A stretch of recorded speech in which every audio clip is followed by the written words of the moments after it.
truly a pleasure here. Let me give you my clinical diagnosis first. I have functional ADD. And then I'll share with you over this period of time my journey, my Pony Express stagecoach ride over the last 4 decades.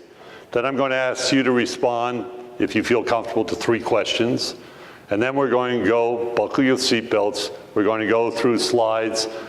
You're going to take them home. There are 53 slides. We're only going to do the first 20. So it talks about the entire story. Fair enough? That's the bargain. And I have to do this in less than 20 minutes. So it's going to be a little tough. But as we move through doing care differently, the journey to a healthier nation, we got some real semantic issues. What is care?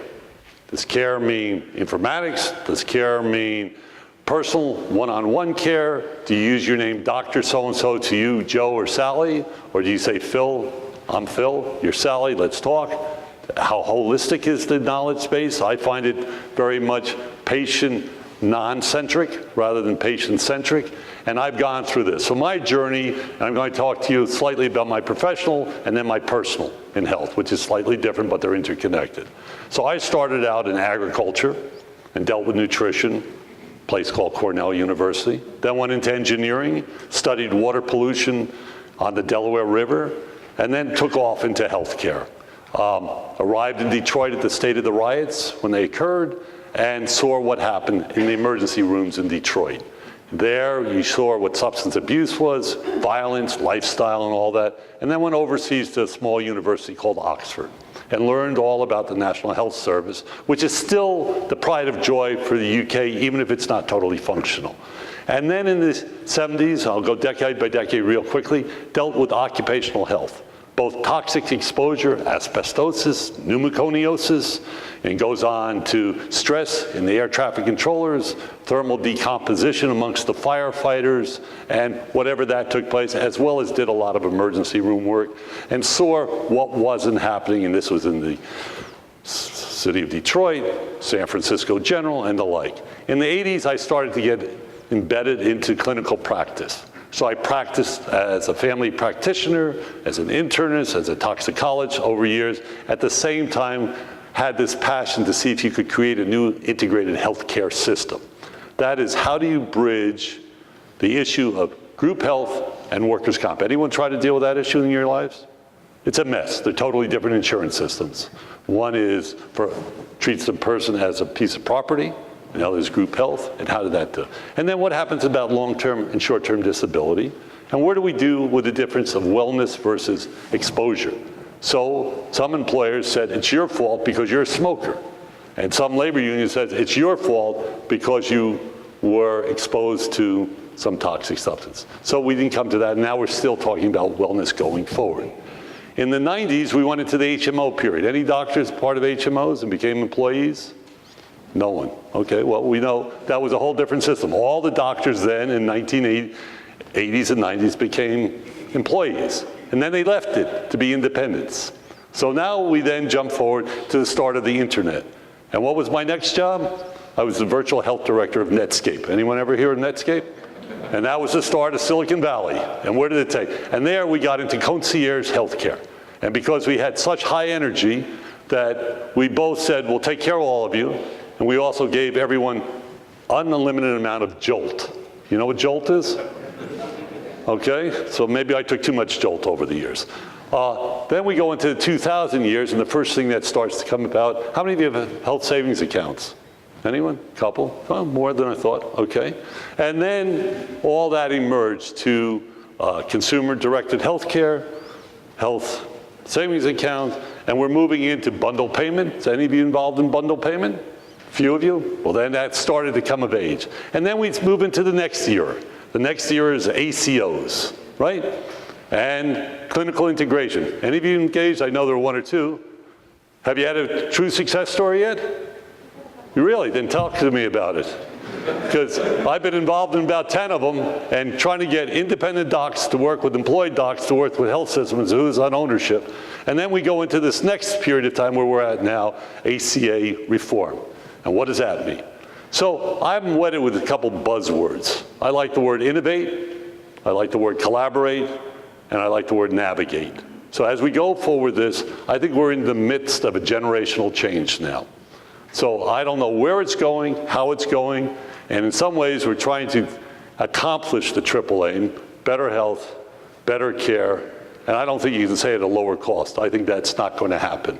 I think it's going to be at a just cost, okay? So words have some meaning, and how are we going to get through to this process? So the challenge, I would ask you 3 questions. On a personal basis, I think we're caught up on some issues, so let me frame it. I think we got to address the issue of privacy and security, because you're all into technology.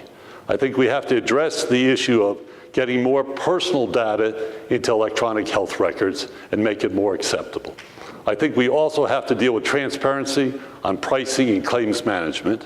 And fourth, I think there's a great deal to have a delightful patient experience and make sure the patient is seen as a person as well as a consumer. So the questions I would pose to you is, now that we're going into the era of consumerism, on a personal basis, how many of you are thoroughly engaged with wearables, teleconferencing, televideo, e-consultations, health insurance exchange, from your own point? Can I have a show of hands? How many of you are really into consumerism?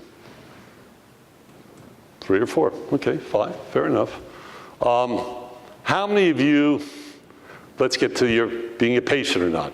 How many of you are under care for 2 or more chronic care conditions? 2 or more on a regular basis? Not a single person in this room? Then let me raise my hand, okay? Okay. So, okay, very few people are into chronic care and being seen as a holistic patient. Any of you feel that you have a holistic relationship with your caregiver? That they really know who you are totally? They know what your family background is, they know what your nutrition is, you really do? Share that experience later. You got some unique thing, okay? Because I find very few people have that relationship.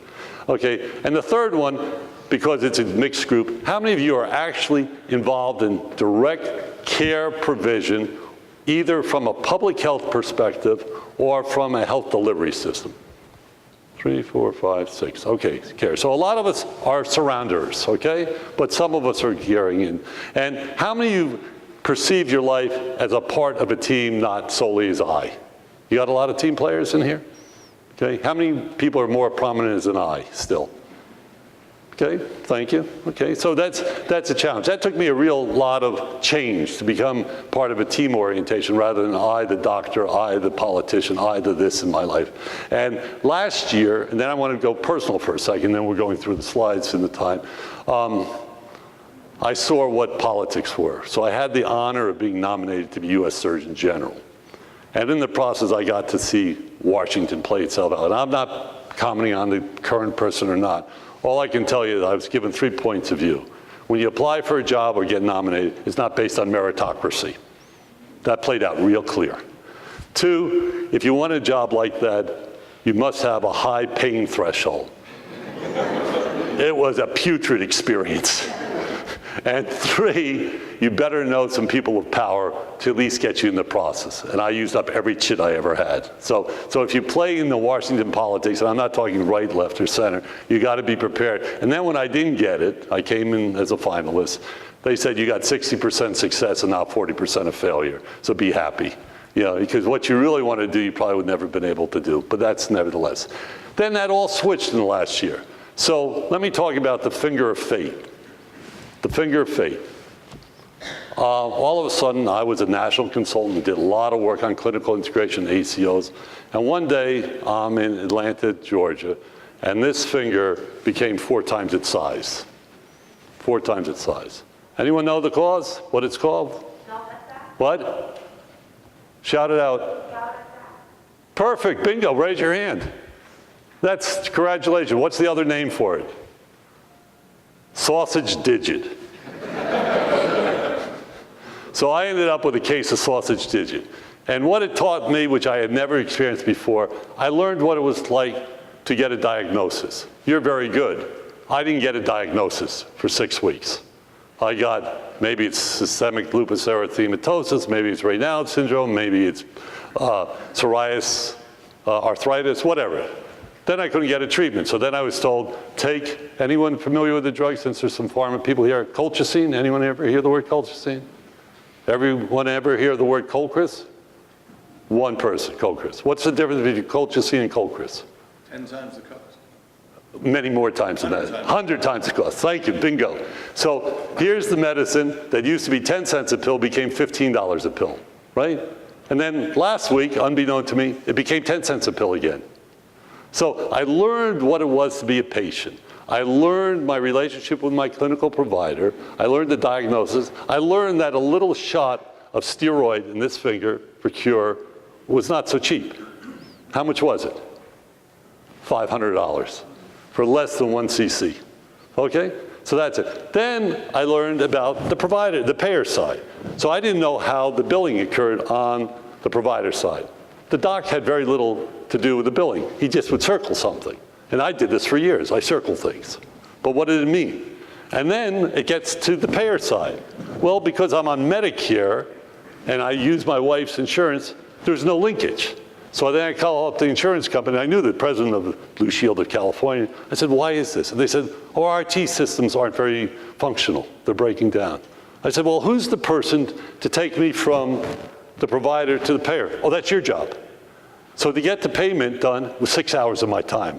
I knew I could tell stories about it, so it's getting better and better. The more of these things, I could just keep making the story better and better. So then I finally got to the point of, I get a call from the provider side. Why aren't you paying your bills? It turns out that the payer sent the bill to another part of the provider side, and they didn't take credit for it. They just cashed it. So now I said, oh, this is terrific. And then I go back to my rheumatologist, and I spend time getting in to see him and paying his visit. And he would think that he was concerned about my sausage digit. He would have taken a look at it. He says, well, your uric acid's down, and you don't need to take all the medicines you're taking. I'll see you in 6 months. So I walk out of there. I said, this could have been a phone call. There was nothing personal. So I'm just giving you that as a scene as we change on how we can have a more patient-centric, more holistic thing where the medical records work better, the informatics are integrated, and we talk to it. So with that, let me go through some slides real quickly. It is the best of times. Unprecedented advances in medical technology is true. Treatments and pharmacologicals are getting better. There's no question about it. But they're expensive. Anyone have stock in Gilead? No one? No one has stock in Gilead. You'd be pleased with the benefits of their hepatitis C drug, right? $4.2 billion this quarter in profits for one drug. Not bad. It's the worst of times. Any of you engaged in public health? Is there a person from CDC here? I truly don't know what's going on in public health in this country, and I'm board certified in public health. I don't know what we do with numbers. Do you know the numbers? And I'm not picking on the state of Kentucky, my new best friend, Steve. Is he in the room? So it's full disclosure. They're 46th to 49th in health statistics in this country. And which is the worst state in the country? Bingo, correct, Mississippi. It's been that way for 50 years. So we have all this healthcare delivery, but why isn't it have an impact on the health statistics? The highest rate of obesity, the highest rate of hypertension, the highest rate of cancer, cardiovascular disease. Somehow, public health does not unite with healthcare delivery. And if any of you can give me a definitive definition of population health, please do. Because I can tell you the health informatics view it through one way. Those in payers, it's risk management. Those in the community view it differently. So we have to come to some definition. So it's not the best of time. And on a World Health Organization basis, it's really challenging because the epidemics of Ebola or anthrax in this country and how it's being dealt with are really challenging. We have different opinions.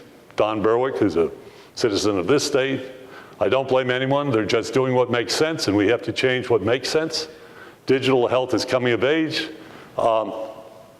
Any of you were into rapid rail? Okay, well basically it goes 160 miles an hour. In the healthcare world, it's seen as being on a platform of 60 miles an hour. So the Acela line from here to New York never goes 160 miles an hour. So somehow we have to restructure our system to have more of an infrastructure that we can increase the speed. And we have to sort of be innovative like an Uber model, which certainly has taken over. We have to be somewhat like an open table model, where we're really innovating at a faster pace and understanding that there are mistakes as you go through this process of transformation. With this, it's complex. You have all these issues. The aging population, the white population is aging. People of diversity aren't aging as well. That's a fact. So how do we deal with that? Then the problem with youth and the problems of disease and obesity there. We have all this consumerism, quest for value, regulatory environment, state budget crises, and you see that the states that have Medicaid expansion, not. State of California in the last 2 years, anyone from California? Great. You know what the change from the Medicaid population, or Medi-Cal population has been in the last 4 years? Increase in size. What numbers? You got the one on culture. It's gone from 8 to 12 million people. What picks up now? The major payer in the state of California for healthcare is what? Medi-Cal. 40% of all revenues comes out of the public sector now. So what used to come out of the employer is no longer there. So you're going to have to practice. Problem with that is we now have access, but we don't have doctor shortage. There's a major doctor shortage on the primary care level. And how are we going to deal with that? Still undecided. These are all the key drivers, making sure I don't see my 5 minutes on yet. The demographics, the population growth, economic pressure, healthcare reform, business model. We got to get this. We got to make sure there's a whole bunch of movement. The providers are becoming the payers in their own world. Medicaid, Medicare Advantage is coming popular. Technological enablers, very exciting field, very empowered. But how many of you wear a Fitband? Anyone wear it? Anyone want to guess how much it's worn in the first month? 90% of the time. What's the percentage of usage after 1 year? No, that's, come on, give me a break. It's 20%, 20%. So, you know, these wearables, and who wears them, and what's the benefit? So we got a challenge there. Apps, how many health apps are there now? I heard a number. 40,000. How many? 40,000? I heard it's over 100,000. Okay? What? 125,000, thank you. There's update, appreciate it. And how many of them do you actually use and what's the validity of them? So that's another question. So we have unsustainable costs, variation in quality, lack of coordination. These are all key. We also have incredible wastage. So we have a fragmented system, inefficient and ineffective, but there's money in the system. $3 trillion a year being spent in healthcare. So what are we getting? That's just an open-ended question. We got to deal with issues, solutions, and impact, and where that takes us. And as you can see, there is a healthcare reform timeline that has moved. It's highly political. It will always remain political. There will be some bipartisan closure, but not as much as that. In high tech, it's going to be more and more, but the challenges are there. If you're in the area of informatics and technology, which most of you are, is that correct? There's always challenges between your space, the space of finance, and the space of clinical. So there's always dynamics there that you have to work out in some way to resolve it so there's movement in a positive direction. The key transformational issues. So real quickly, we're transferring organizational focus and capabilities to move from volume to value. It's occurring. How rapidly is open for discussion, but it's occurring to more value-based and reimbursement based on what your quality is. If you're looking at qualities, it's in this later on. From my point of view, there are way too many metrics. I only have 3. Functional status, morbidity, and mortality. Under that, you can refine it. But when you have 1,000 different metrics in 1,000 different verticals, we're not going to get there. Functional status is how are you functioning? Not just as your knee had a prosthetic device. Can you actually do stuff better and your quality of life is improved? Lowering costs with improving quality. I don't think anyone would disagree with that. I think it's going to be a challenge. The dollars still keep going up. New approaches to care delivery and patient relationships. I'll tell you, what's that, 2 minutes, 6 minutes, 5 minutes? Okay, got to go quicker. Need a little bit of help. The Wellbutrin, you got to put it into it. So doctors now are having some real key problems, 5 specifically. 1, moving from clinical practice to leadership is a challenge. Once you leave the clinical side, you lose some respect from your other colleagues, and they believe that only the weakest are being put into leadership thing. 2, doctors are having a hard time with IT, especially the older generation. Why do we need it? What do we get from this epic? So what do we get out of it? 3, there's a real challenge between how you relate as a physician to a nurse practitioner or a pharmacist and the like. 4, primary care doctors are having a nightmare when it comes to retailization of care. So are they losing their practice? And 5, compensation. That usually doesn't get raised, but are we getting paid adequately? And why is there such a big gap between the orthopedist and the primary care doctor? And where does the psychiatric community fit into this? So this you can look at as a summary and the forecast of where we're going. There's going to be a decrease in revenue, increase in outpatient revenue, fewer inpatient beds, and on, but I think you should take a look at this on your own. This is my mantra. This is a very personal statement to me. I don't hear much about this statement. It's 70 years old, and as of next month, I'm participating in writing the Secretary General's speech on this one sentence. Health is a state of complete physical, mental, and social well-being, and not merely the absence of disease or infirmity. Unfortunately, if you look at the numbers, where we've been from 1980 to 2009, we went from one position in 15th, and now we're in 29th in life expectancy. Not a great story. And if we take now the issues of immigration coming around the world, or Ebola coming around the world, Nepal, we got some world issues, and we're living in a global society. So some of you work for global corporations, and I think this is going to be part of your thinking as you innovate for the future. And the reason we must act now, this speaks for itself. Our children are obese, overweight, we're not giving the appropriate care, they're poor families. So we have a very, and this is not a political speech, there is a disruption, and I will tell you, I'm financially successful. Leaving that aside, I feel somewhat responsible for decreasing the gap between those haves and those have-nots, because we're in the healthcare arena, and we really do have to all address the issue of having fairness, trust, and transparency. So with that, I think we have to invest more in the foundations of a lifelong physical and mental well-being, because it's going to be based on our children. And any of you who have children, you know what it is to evolve them into self-sustaining. Create communities that foster on health-promoting behaviors, broaden healthcare to promote health outside of the medical system. Key, in staying on time, I'm leaving on my 5 Ps. They follow my name. Phil Polakoff has his 5 Ps. Personal health and healthcare, person, patient, consumer. We have to address population health in a real, meaningful way that's integrated with everything else we do and have a common definition. So if any of you have a common definition, I would welcome. Public health has to be revitalized. Our public health departments, both at the local, state, and national, have to be integrated with our health delivery systems. They can't be separate ways of dealing with health. Place where you're going to carry out all this activity. Think globally, act locally, and get it on. And political will, at whatever level you're at. I'm not defining that Republican, Democrat. You really have to have something internally if you want to see something accomplished. So with that, that's the rest is in your camp. Welcome to any of questions as we go through it. There are another 35 slides that go into more depth on the entire issues of what the title of the talk was, Doing Care Differently, The Journey to a Healthier Nation, and really concentrate on how you define healthier and nation, because that's a really broad sector, and only part of that is healthcare delivery. With that, thank you so very much. I appreciate the opportunity.